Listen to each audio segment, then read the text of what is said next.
కాజీపేటకు red signal.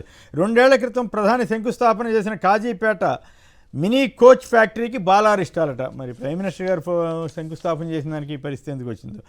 4 5 కొత్త క్యాబినెట్లో మీద చర్చలు జరుగుతున్నాయంటండి. బనకచర్లతో తెలంగాణకు నష్టం అంటున్న హరీష్ రావు.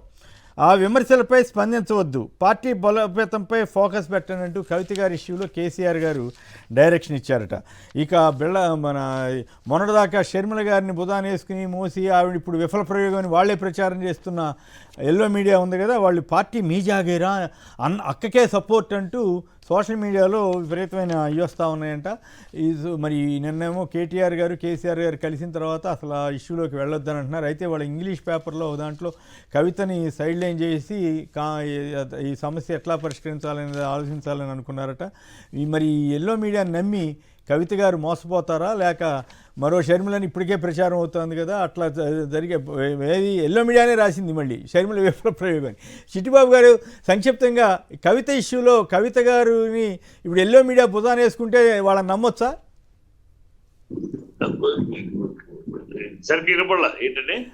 ఎల్లో మీడియాని ఆంధ్రజ్యోతిలో ఇవాళ పార్టీ మీ జాగీరా అంటూ కవిత గారిని రెచ్చగొట్టేలాగా కథనాలు ఇచ్చారు కదా, ఇచ్చారు.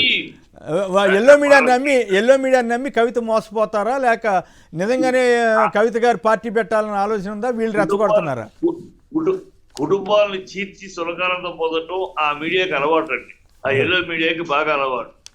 కుటుంబాలను చేర్చడం, ఆ కుటుంబాల మధ్య శిష్యులు పెట్టడం, తద్వారా లబ్ధి పొందటం ఆ ఎల్లో పార్టీకి ఎల్లో మీడియాకి అలవాట్లే. ఆ అలవాట్లో ఏదో కొంచెం అందగానే దానికి ఇంకా రగిలిచ్చి ఏదో చేసేసి ఏదో లబ్ధి పొందాలనే చాలా క్షుద్రమైన, అది అసలు జర్నలిజం అంటారా? ఆ ప్రశ్న జర్నలిజానికి అర్థం కూడా దిగించి అర్థంగా చెప్పుకుంటారని కూడా అసహించే పద్ధతిలో ఉంటాయి కనుక వాడు అలాగే అలాగే ఉంటుంది. ఆ అమ్మాయి ఒక తండ్రికి రాసుకున్న లెటర్, తండ్రికి అది ఎన్నో లెటర్లు రాసింది.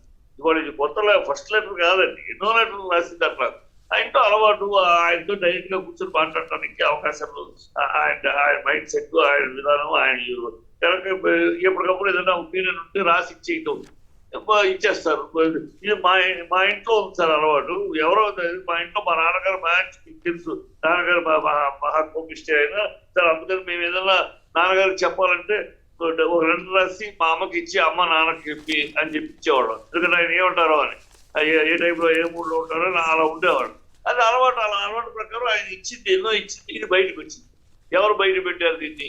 బయట పెట్టాల్సి దాంట్లో ఏమి రాసింది? ఇంకా ప్రజాస్వామ్యం అంగీకరించాలి, అక్కడ మెచ్చుకోవాలి.